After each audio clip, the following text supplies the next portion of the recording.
बिस्मिल्लाहिर्रहमानिर्रहीम। अस्सलामुअलैकुम क्लास 10। आज हमने अपने चैप्टर नंबर 15 यानी इनहेरिटेंस का जो टॉपिक डिस्कस करना है उसका नाम है Mendel's law of inheritance. Lecture 19 Mendel's law of inheritance. Mendel's law of inheritance is on page number 98।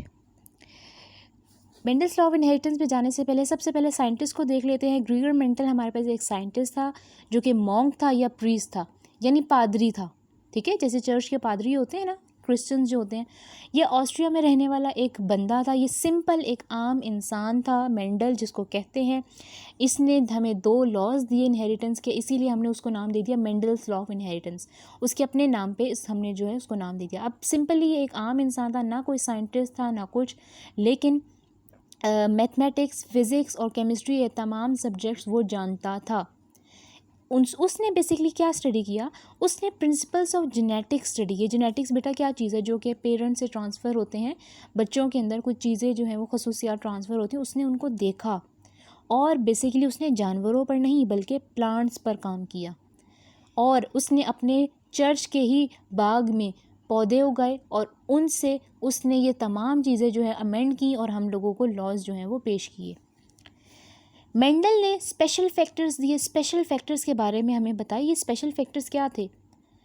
आज हम उन स्पेशल फैक्टर्स को जीन्स के नाम से जानते हैं, लेकिन उस ज़माने में मेंडल्स को नहीं पता था कि कौन सी ऐसी चीज़ें हैं that control the expression of a trait. यानी अगर पौधे का कलर है किस वजह से नहीं पता, पौधे की हाइट है किस वजह से नहीं पता, पौधे की शेप है किस वजह से नहीं पता, पौधे पे किस कलर का फूल है किस वजह से नहीं पता। वो वजह आज के साइंसदानों को पता है और वो वजह जीन्स हैं, यानी प्रोटीन्स हैं। जीन ही प्रोटीन बनाती है ना। तो उसने जब उसको ये चीज़ नहीं पता चल सकी, उसने कहा चलो ठीक है कोई बात नहीं, उसने उसको स्पेशल फैक्टर्स का नाम दे दिया। यानी कोई ऐसी ख़ास चीज़ें मौजूद हैं जिनकी वजह से ये तमाम काम हो रहा है, लेकिन मेंडल कासिर था इन तमाम चीज़ों को एक्सप्लेन करने से। अच्छा, अब आ जाते हैं प्लांट की तरफ। मेंडल ने कौन सा पौधा यूज़ किया। मेंडल यूजेस पी प्लांट यानी मटर का पौधा, जिसको हम बायो में यानी साइंटिफिक लैंग्वेज में पिज़म सेटिवम कहते हैं। पिज़म सेटिवम आपका साइंटिफिक नेम है पी प्लांट का, ये आपको याद होना चाहिए। मेंडल ने सिलेक्ट किया पी प्लांट को। क्यों सिलेक्ट किया, सिर्फ पी प्लांट ही क्यों, इसकी बहुत सारी रीज़न्स थी। रीज़न्स जो है वो हम देख लेते हैं। रीज़न्स क्या थी किसी भी प्लांट को सिलेक्ट करने के लिए, कौन कौन सी खसूसियात या आपको कौन कौन सी रीज़न्स रखनी चाहिए सामने, वो आपके सामने है। Many different traits, each plant that plant you are selecting it has many different traits. उसका कलर, ट्रेट्स यानी उसकी बहुत सारी खसूसियात को आपको देखना चाहिए। उसका कलर, उसकी हाइट, उसकी शेप, उसका लेंथ, उसकी इसके अलावा कलर, उसके ऊपर जो फ्लावर लग रहा है उसके पत्तों का साइज़, उसके पत्तों का पैटर्न, हर चीज़ आपने देखनी है। कंट्रास्टिंग ट्रेट्स, कंट्रास्टिंग ट्रेट्स मतलब एक नहीं होना चाहिए ट्रेट, यानी अगर हाइट है तो 10 सेंटीमीटर ही ना हो। एक 10 सेंटीमीटर की आ रही है तो उसी पौधे में आपके पास जो है वो 50 सेंटीमीटर का पौधा भी आ रहा है, तो 2 आपके पास ट्रेट्स होने चाहिए जो आपको सिंपली डिस्टिंग्विश हो जाए। हाइट यानी फॉर एग्जांपल एक टॉलनेस और एक ड्वार्फिज्म है। ड्वार्फनेस है, ड्वार्फनेस मतलब छोटा, कद छोटा होना, टॉलनेस मतलब लंबा होना। अच्छा, यहाँ पर मैं आपको फिर बेसिकली बता दूँ। फॉर एग्जाम्पल एक पौधा है आपके पास, ये आपके पास जो है वो तकरीबन 10 सेंटीमीटर का है लेट्स सपोज, और एक पौधा है आपके पास 50 सेंटीमीटर का। अब 10 और 50 में तो ज़मीन आसमान का फ़र्क है ना। इसमें तो जब ये दोनों पौधे जब आपके सामने उगेंगे, आप फ़ौरन से अंदाज़ा लगा लेंगे कि ये पौधा छोटा है, ड्वार्फ है, जबकि ये टॉल है। तो इसने कहा कि आपके पास ट्रेड जो है वो कंट्रास्टिंग होने चाहिए, यानी डिफरेंट होने चाहिए। अगर इसमें 10 के बजाय सिर्फ और सिर्फ 50 के बजाय 12 सेंटीमीटर का डिफरेंस होता तो ये तो बिल्कुल इसके बराबर इस जगह पे आ जाता और आप लोगों को फ़र्क ही पता ना चलता। ठीक है, तो जब फ़र्क ना पता चलता तो फिर इतनी ज़्यादा स्टडी करने का क्या फ़ायदा। इसीलिए उसने कहा कंट्रास्टिंग ट्रेट्स होने चाहिए जो कि आम आँख से नज़र आ जाए। सेल्फ फर्टिलाइजेशन और क्रॉस फर्टिलाइजेशन की, सेल्फ फर्टिलाइजेशन मतलब क्या है, यानी एक पौधे का अपने पोलन्स यूज़ करते ही वो नया पौधा बना दे, वो सेल्फ फर्टिलाइजेशन होगी। या फिर क्रॉस फर्टिलाइजेशन क्या है, आपने एक पौधे के पोलन्स लिए, दूसरे पौधे के ऊपर, फूल के ऊपर डाले और उसने उससे ग्रोथ स्टार्ट कर दी। अपने फूलों का कलर जो आपने पोलन्स डाले हैं उसके मुताबिक करना शुरू कर दिया, तो इसको क्रॉस फर्टिलाइजेशन कहेंगे। और पौधे की सिलेक्शन एक और पॉइंट की वजह से होनी चाहिए कि वो पौधे की लाइफ साइकिल बहुत फास्ट हो। ये नहीं कि एक जैसे गंदम की फसल को साल लग जाता है, आप साल बैठे इंतज़ार करते रहें भाई रिज़ल्ट्स आएंगे तो फिर हम कुछ देखेंगे, तो हो सकता है रिज़ल्ट्स ना भी आए, आपका तो साल ज़ाया हो जाएगा। आपने कोई ऐसा पौधा सिलेक्ट करना था जिसकी लाइफ साइकिल बहुत फास्ट हो। आपके पी प्लांट की लाइफ साइकिल फास्ट है, इसीलिए आपने ये जो है लाइफ साइकिल चूज़ किया था, प्लांट चूज़ किया था। रीजंस के बाद आप आ जाते हैं ट्रेड्स पर। आपने पी प्लांट यानी हमारे मेंडल ने पी प्लांट सेलेक्ट कर लिया, रीजंस उसने बता दी। अब उसने पी प्लांट के अंदर कौन कौन सी चीज़ें देखी, 7 ट्रेड्स देखे, 7 खसूसियात उसने देखी जो कि आपके सामने हैं। सीड शेप देखा, सीड कलर देखा, फ्लावर कलर देखा, pot shape, pot colour, flower हमारे पास पोजीशन और स्टेम लेंथ देखी। ये बेसिकली डायग्राम के ज़रिए देख लेते हैं, हमारी बुक में मौजूद है।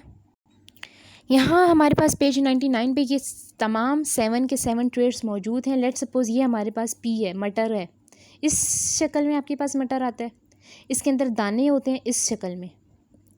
सबसे पहले सीड शेप देख लेते हैं। ये देखिए नंबरिंग हुई भी है 1 2 3 4 5 6 7। ये आपके पास क्या है, 7 ट्रेड्स हैं जो कि मेंडल ने चूज़ किए थे, जिनको उसने ऑब्ज़र्व किया था यानी नोट किया था।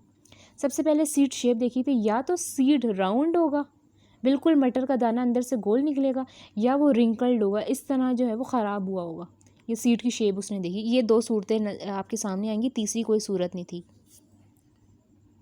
अगला सीड कलर, कलर यानी रंग, या तो येलो होगा या ग्रीन होगा।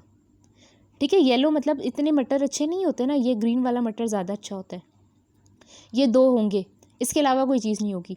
फ्लावर कलर, फ्लावर का क्या कलर होगा, फ्लावर बेटा ये वो फ्लावर है जो कि पी प्लांट के ऊपर लगता है, या तो कलर पर्पल होगा या वाइट होगा, तीसरा कोई कलर नहीं होगा। इसके अलावा पॉड शेप, ये जो पॉड होता है, पॉड यानी ये जो इसकी फली होती है मटर की, या तो ये फ्लैट होगी बिल्कुल इस तरह, या ये कॉन्स्ट्रिक्टेड होगी, ये इस तरह के अंदर जो है वो डिप्रेशंस बने हुए होंगे। ये पॉड शेप था। 2 इसके भी 2 ट्रेट्स हैं, तीसरा कोई ट्रेट नहीं है।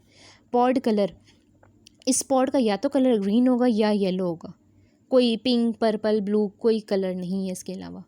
फ्लावर पोजीशन, उसने पौधे पे नोट किया कि पौधे पे फूल किस किस जगह पर लगे हैं। 2 चीज़ें उसको मिली, या तो पौधे के साइडों पे फूल लगे हुए हैं, पूरे उसमें फूल फैले हुए हैं देखें, या फिर एक्सियल यानी बीच में भी, ये देखें वाइट कलर का फूल ये रहा, ये वाइट कलर का फूल ये रहा, बीच में भी मौजूद है। जबकि टर्मिनल मतलब ये पूरे का पूरा नीचे पौधा है और इसकी टिप पे, टॉप पे फ्लावर मौजूद है। फ्लावर की उसने सिर्फ और सिर्फ ये 2 पोजीशन देखी, तीसरी पोजीशन उसको कहीं पे भी नज़र नहीं आई। स्टेम लेंथ देखें, या तो स्टेम आपकी बहुत लॉन्ग होगी पी प्लांट की, या फिर इस पूरे पौधे का जो लेंथ है वो बहुत छोटी होगी। इसको हम टॉल और इसको डॉर्फ भी कह सकते हैं। ये 7 पॉइंट्स आपने याद करने as it is with their contrasting traits के। सीड कलर शेप जो है वो राउंड होगी और रिंकल्ड होगी, सीड कलर जो है वो येलो होगी और ग्रीन होगी, फ्लावर कलर पर्पल होगा और वाइट होगा, इसके अलावा कोई नहीं होगा। आपने ये ऐसे करके याद करना है ताकि आपके शॉर्ट क्वेश्चंस में अगर आ जाए या एमसीक्यूज़ में आ जाए तो आप जो है वो कन्फ्यूज़ ना हो, क्योंकि कन्फ्यूजन के लिए ग्रीन येलो और इसके साथ एक और कलर डाल दिया जाएगा तो आप उसमें कन्फ्यूज़ हो जाएंगे। ठीक है, ये तमाम चीज़ें डिस्कस करने के बाद मेंडल्स ने हमें 2 लॉज दिए जो कि दोनों के दोनों लॉज आपके सामने मौजूद हैं, law of segregation and law of independent assortment. ये दोनों लॉज आपने इस सिलेबस में डिटेल में जो है वो पढ़ने हैं। एक टॉपिक में एक ही लॉ जो है वो कवर किया जाएगा ताकि आपको एक्सप्लेन हो जाए आराम से डिटेल में। सबसे पहले स्टार्ट करते हैं लॉ ऑफ सेग्रीगेशन। अगला टॉपिक जो इंशाल्लाह अगले दिन पढ़ेंगे वो है law of independent assortment. Law of segregation page 98 start करते हैं। लॉ है, ठीक है, कोई कानून है, तो बेटा कानून की डेफिनेशन कभी भी नहीं होती, सबसे पहले उसकी स्टेटमेंट लिखते हैं, यानी उस लॉ के अंदर कहा क्या जा रहा है, वो लॉ क्या कहता है। हमें स्टेटमेंट देख लेते हैं, दोबारा से बता देती हूँ। स्टेटमेंट की बेटा पॉइंट्स बनाए गए हैं, एक भी पॉइंट मिस किया आपका लॉ यानी कानून जो है वो कम्प्लीटली सेटिस्फाई नहीं हो सकेगा, इसलिए हर पॉइंट को यहाँ पर बताया गया है और यहाँ पर एक्सप्लेन भी करूँगी। शुरू करते हैं point number 1। During gamete formation, जब गैमीट्स बन रहे होते हैं, जीन्स सेग्रीगेट, जीन्स यहाँ है, सेग्रीगेट का मतलब है अलग होना, जीन्स अलग होना शुरू हो जाती हैं। ओनली 1 अलील गो इन 1 गैमीट, जितने गैमीट्स बन रहे होते हैं हर गैमीट के अंदर सिर्फ एक ही अलील जाती है। अब अलील जीन क्या है ये हम पिछले टॉपिक में डिटेल में पढ़ चुके हैं, यहाँ पे मैं एक्सप्लेन नहीं करूँगी। Male gamete fuse with female gamete, जब भी आपके पास रिप्रोडक्शन होती है मेल और फीमेल के जो गैमीट्स हैं वो फ्यूज़ करते हैं। अलील्स अगेन पेयर अप, एक मेल का गैमीट था जिसके अंदर एक अलील थी, एक फीमेल का गैमीट था जिसके अंदर एक और अलील थी, ये दोनों फ्यूज़ हुए यानी ज्वाइन कर गए। दोनों के जो हमारे पास अलील थी वो ज्वाइन हो गई यानी दोबारा पेयर अप हो गई। ये 5 के 5 पॉइंट्स मैंने आपको पढ़ के बता दिए हैं, आई नो क्लियर नहीं हुए होंगे, दोबारा से इस डायग्राम के ज़रिए आपको एक्सप्लेन कर रही हूँ। देखिए ये है हमारे पास फीमेल पेरेंट, ये साइन बेटा फीमेल के लिए यूज़ होता है साइंस में।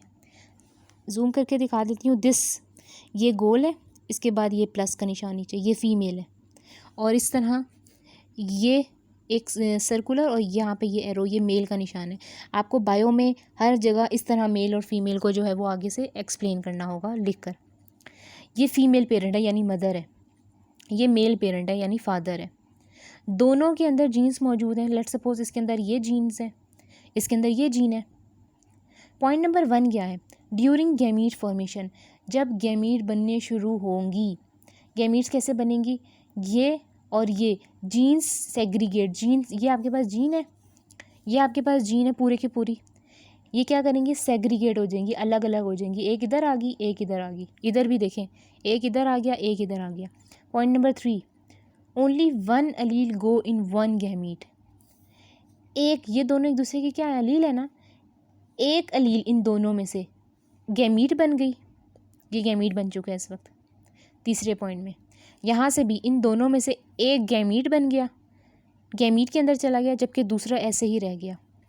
Mail and female gamete fuse with each other, ये फीमेल थी, ये मेल था, ये दोनों क्या करे? ये फ्यूज़ कर गए यानी ज्वाइन कर गए। 2 अलील्स थी, दोनों ज्वाइन कर गई, फ्यूज़ कर गई, जीन बना दी, और फिर हमारे पास एंड पे क्या बना? गैमीट बन गया। और पॉइंट नंबर 5 भी कंप्लीट हो गया। अलील्स अगेन पेयर अप, पहले 2 अलील्स थी यानी एक जीन थी, अभी भी आपके पास 2 अलील और एक जीन कंप्लीट हो गई है।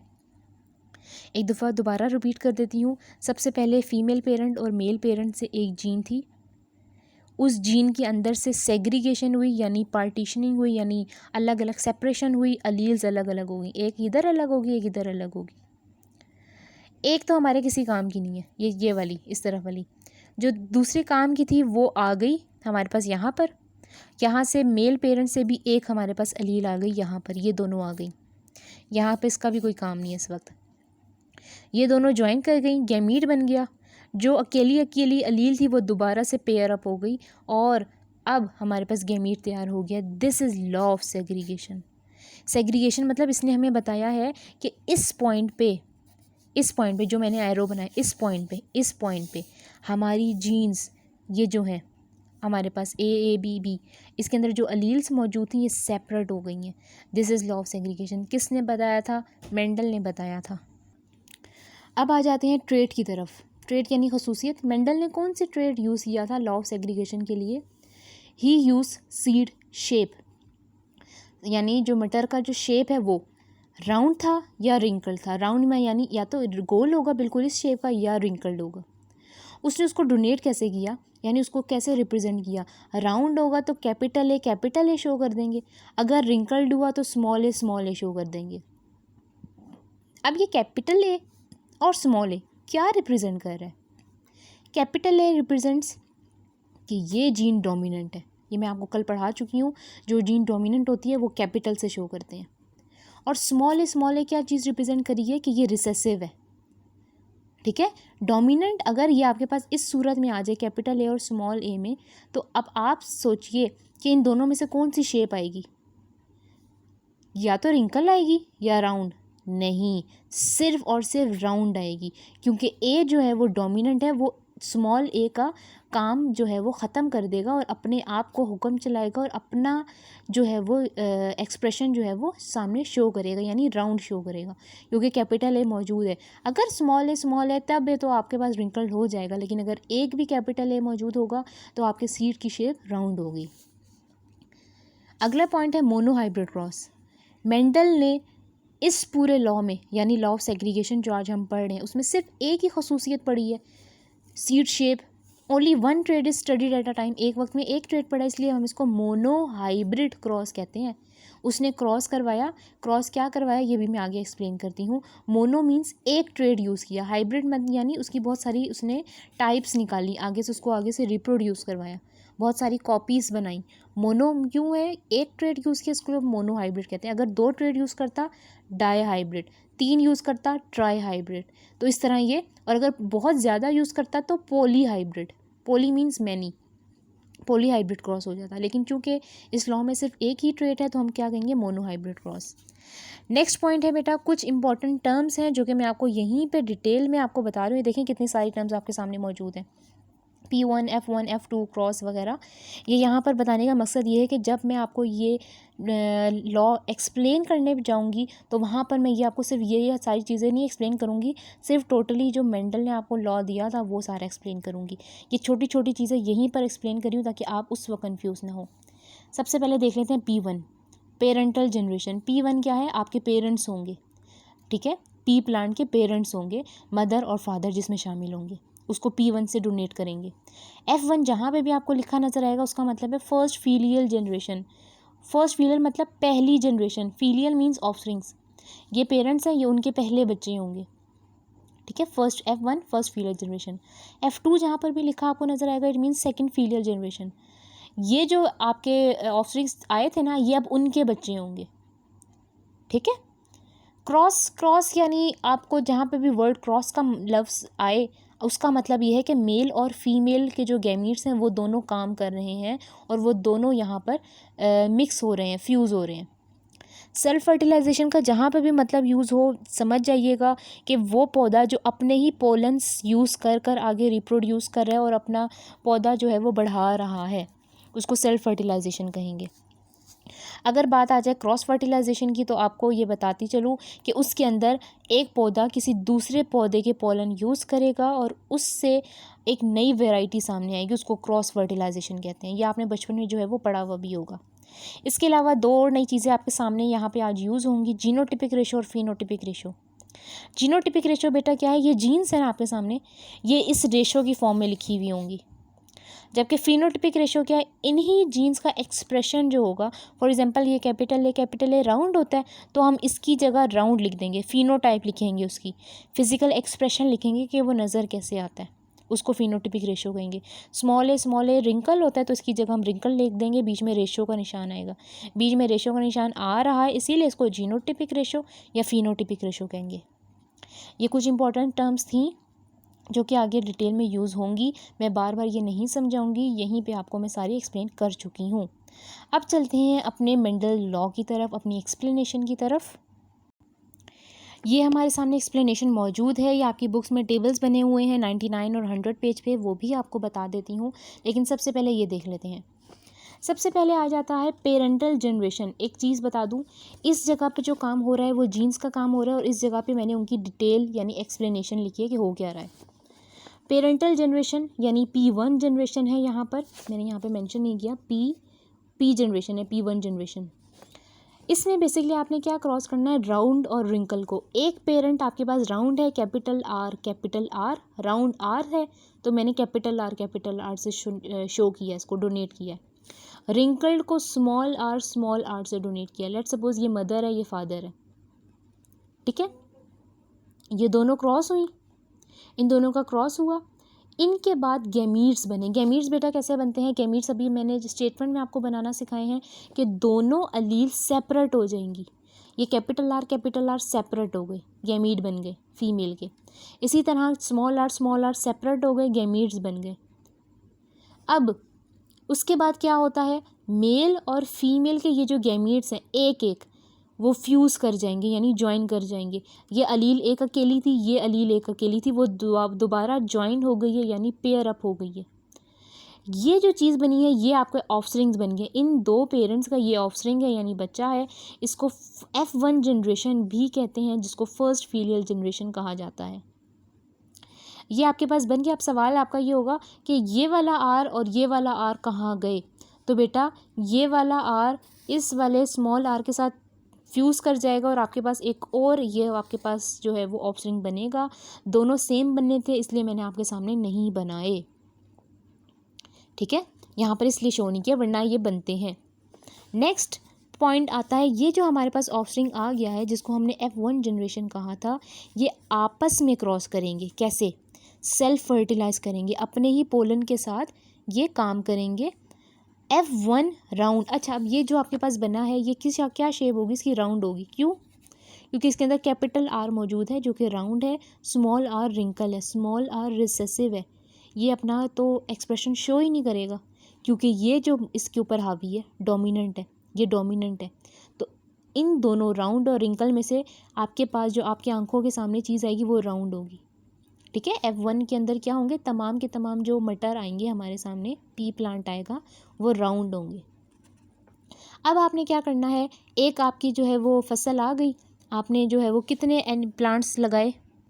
लेट सपोज आपने 1000 प्लांट लगाए थे। एक आपने जो है वो सबसे पहले स्टार्ट कहाँ से किया? एक राउंड लिया था और एक रिंकल लिया था, और उससे आपने जब उगाया, उगने के बाद लाइफ साइकिल उसका कंप्लीट होने के बाद जब आपके पास नए मटर आए, तमाम के तमाम राउंड थे, तमाम के तमाम। तो मेंडल को पता चला कि राउंड जो है वो डोमिनेंट आपके पास ट्रेट है, जबकि रिंकल जो है वो रिसेसिव है, क्योंकि उसने रिंकल भी डाला था।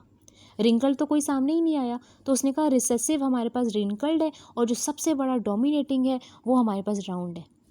उसके बाद उसने क्या किया, इसी राउंड को उठाया, ठीक है, जो कैपिटल R स्मॉल r था, और इसको दोबारा से पौधा लगा दिया ज़मीन के अंदर ताकि वो सेल्फ फर्टिलाइज करे, वो दोबारा से उग जाए।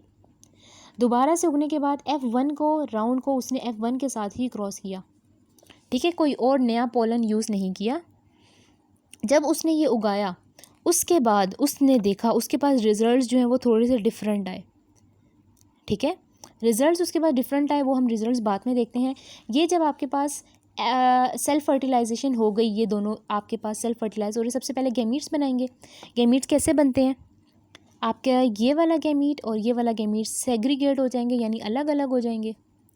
अब गैमीट फ्यूज़ करेंगे तभी तो हमारे पास F2 जनरेशन बनेगी। अब यहाँ पर मसला आ रहा है कि ये आर ज्वाइन करेगा या ये आर ज्वाइन करेगा।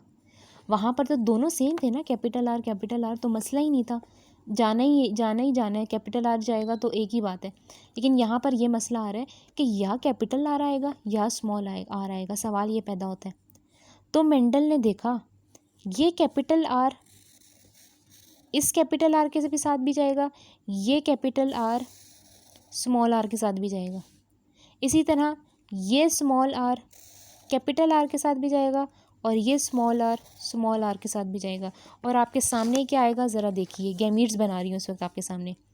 ये वाला कैपिटल आर, ये वाला, ये लिख दिया मैंने यहाँ, ये इन दोनों के साथ जाएगा, एक दफ़ा इसके साथ जाएगा और दूसरी दफ़ा स्मॉल आर के साथ। ये गैमीट बन गए। इसके बनाते हैं अब। ये वाला स्मॉल आर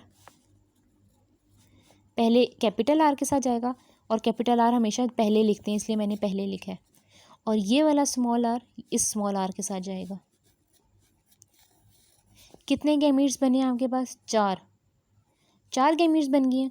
या तो ये वाला तरीका आप कर लें, या फिर आपकी बुक में जो तरीका मौजूद है वो है प्यूनिट स्क्वायर। प्यूनिट स्क्वायर क्या चीज़ है? प्यूनिट स्क्वायर बेसिकली सिंपल एक आपके पास बॉक्स है जिसके अंदर आपने F2 जनरेशन जो है वो शो करनी है। ये आपके पास गैमीट्स बन गए हैं ना, तो ये F2 जनरेशन है बेसिकली। या तो आप F2 जनरेशन इस तरीके से बनाएं या इस तरीके से बनाएं। मैं आपको सजेस्ट करूँगी कि आप यही तरीका जो है वो यूज़ करें, ये बहुत हाई लेवल का तरीका है। ठीक है, इसको जो है वो आप यूज़ ना करें, सिर्फ मैंने आपको बनाना सिखा दिया ताकि आपका आंसर जो है वो मैच कर ले कि मेरा आंसर ठीक आया कि नहीं। प्यूनिट स्क्वायर बेसिकली क्या होता है? एक स्क्वायर होता है, एक डब्बा होता है जिसके अंदर हम लोगों ने गैमीट्स लिखने होते हैं। मेल के गैमीट्स एक जगह पे, फीमेल के गैमीट्स दूसरी जगह पे। अब आपने क्या करना है, ये कैपिटल आर और ये कैपिटल आर मिक्स होके कैपिटल आर बनाएंगे।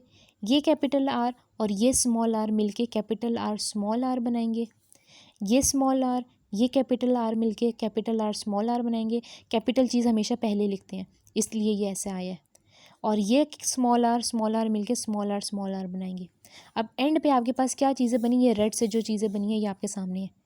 एक कैपिटल आर बना है, ठीक है, आपके पास इसका शेप क्या आई है? राउंड आई है, ठीक है। 2 आपके पास सेम चीज़ें आई हैं तो मैंने 2 क्या लिख दी हैं? राउंड। कैपिटल आर और स्मॉल आर, इसकी शेप क्या होगी? कैपिटल आर ही होगी, क्योंकि आर डोमिनेंट है। इस वाले का तो काम सामने आएगा ही नहीं, क्योंकि ये उसके ऊपर डोमिनेट है। ये भी राउंड होगा। सिर्फ एक इनमें हमारे पास जो आया है स्मॉल आर, वो क्या है, रिंकल्ड है। ठीक है, अब ये आपके पास रेशोज़ आ गई हैं।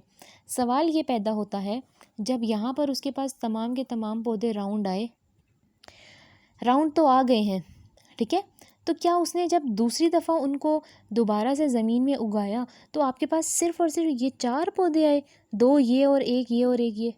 नहीं, ऐसा नहीं है। उसने जब दूसरी दफ़ा इनको उगाया तो उसके पास 7,324 सीड्स आए थे।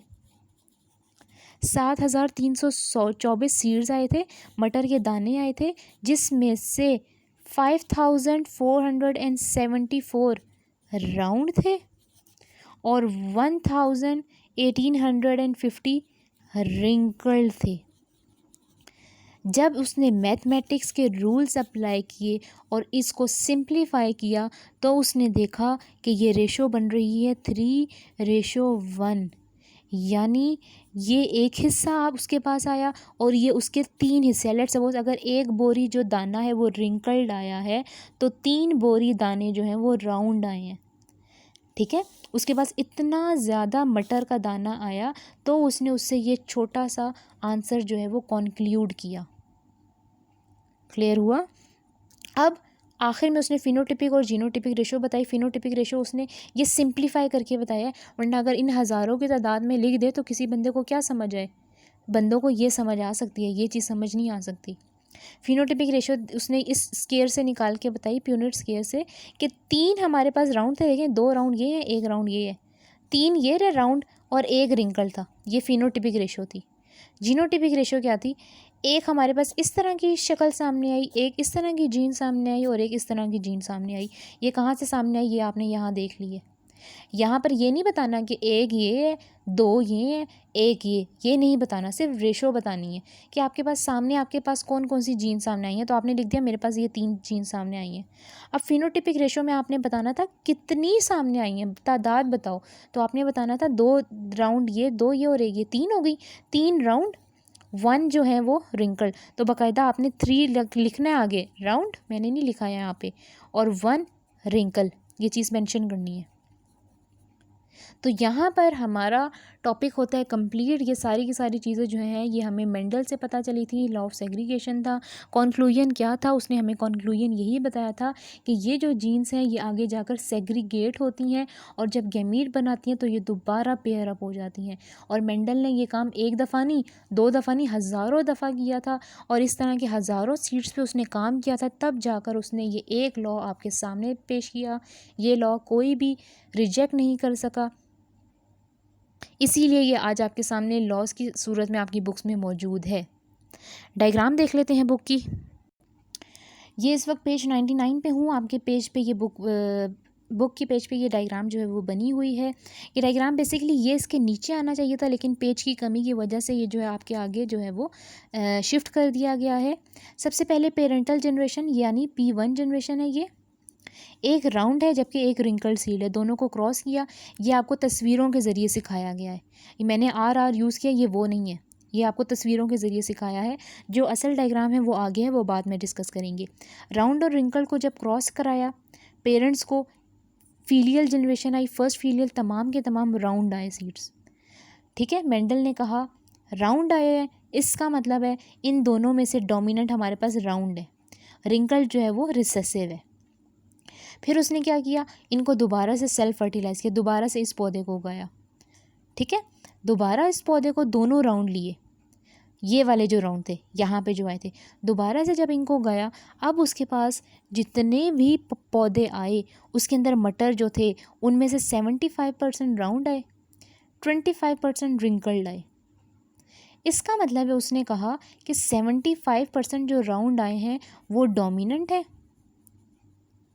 जबकि 25% जो रिंकल्ड आए हैं वो रिसेसिव हैं। उसने एक टेबल बनाया, हमें समझाया, जो कि आगे पेज पर मौजूद है, पेज नंबर 100 पर। असल में लॉ ऑफ सेग्रीगेशन का जो टेबल है वो ये है, आपने ये प्रिपेयर करना है, पीछे वाला बेशक प्रिपेयर ना कीजिएगा, ये वाला प्रिपेयर करना है, इसके अंदर डायग्राम और सारी एक्सप्लेनेशन मौजूद है। सबसे पहले क्या किया उसने, अब उसने जीन्स को नाम दिया कैपिटल आर राउंड के लिए, स्मॉल आर रिंकल्ड के लिए। क्योंकि स्मॉल आर क्यों दिया, क्योंकि रिंकल रिसेसिव था, ठीक है। उसने हमें पीछे जो है वो आप ये देख सकते हैं, यहाँ पर ये सारी चीज़ें देख ली, कौन राउंड कौन डोमिनेंट है कौन रिसेसिव है। उसके बाद उसने आपको यहाँ पर जो है वो जीन्स के नाम बताए। ये जीन्स आपके सामने मौजूद हैं, उन्होंने गैमीट्स बनाने के लिए आपके सामने ये गैमीट्स अलग अलग हो गए। कैपिटल आर दो थे, यहाँ पे एक मेंशन किया हुआ है क्योंकि काम एक का आपको बता रहे हैं, वरना होते दो ही हैं। गैमीट्स बन गए, फर्स्ट फीयल जनरेशन आ गई, ये कैपिटल आर और स्मॉल आर फ्यूज़ कर गए, तमाम के तमाम राउंड थे। इसके बाद दोबारा से उसने सेल्फ फर्टिलाइजेशन कराई, इन दोनों को आपस में सेल्फ फर्टिलाइज कराया, इनके गैमीट्स बन गए। अब यहाँ पर कंफ्यूजिंग सवाल ये था कि कौन सा यहाँ पे आर नेक्स्ट वाले आर के पास जाएगा, क्योंकि दोनों डिफरेंट हैं। ये वाला भी जा सकता है, ये वाला भी जा सकता है, 50-50% चांसेस है। उसने एक स्केयर बनाया जिसको प्यूनिट स्केयर कहा जाता है। इस स्केयर में ये दो जीन्स यहाँ पर यहाँ पर ये दो अलील्स बॉक्स के इस तरफ, इन दोनों को आपस में मल्टीप्लाई किया, कैपिटल आर आ गया, ये कैपिटल आर स्मॉल आर इधर आ गया, ये स्मॉल आर कैपिटल आर इधर आ गया, ये स्मॉल आर इधर आ गया। अब आपने देखा इनमें से ये दोनों हैं तो आपके पास रिंकल्ड हैं। कैपिटल आर जहाँ जहाँ होगा वो राउंड होंगे। उसने देखा 75% मेरे पास राउंड आ रहे हैं, 25% रिंकल्ड आ रहे हैं। इसका मतलब है मेरे पास डोमिनेंट 75 है, राउंड है, और मेरे पास जो रिसेसिव है वो रिंकल्ड है। ये तमाम काम करने के बाद हमें पता चला कि डोमिनेंट का जो है वो राउंड है और रिसेसिव जो है वो रिंकल्ड है, और मेंडल ने जितना हमें बताया है सेग्रीगेशन के बारे में वो बिल्कुल ठीक बताया है, ठीक है। उसने हमें बेसिकली क्या बताया कि जब मेल और फीमेल, यहाँ पर लिखा हुआ है when the gametes of male and female parents unite the resulting offsprings again get the genes in pair. यहाँ पर पेरेंट्स के जो क्या है, ये जीन्स है कैपिटल आर ये अलग हो गए हैं, लेकिन जब ये दोनों ज्वाइन करते हैं लेकिन दोबारा से आपके पास पेयर्स बन गए हैं। तो this is all about law of segregation. उम्मीद करती हूँ ये क्लियर हो गया होगा। नेक्स्ट टॉपिक के साथ इंशाल्लाह मुलाकात होगी। अल्लाह हाफिज़।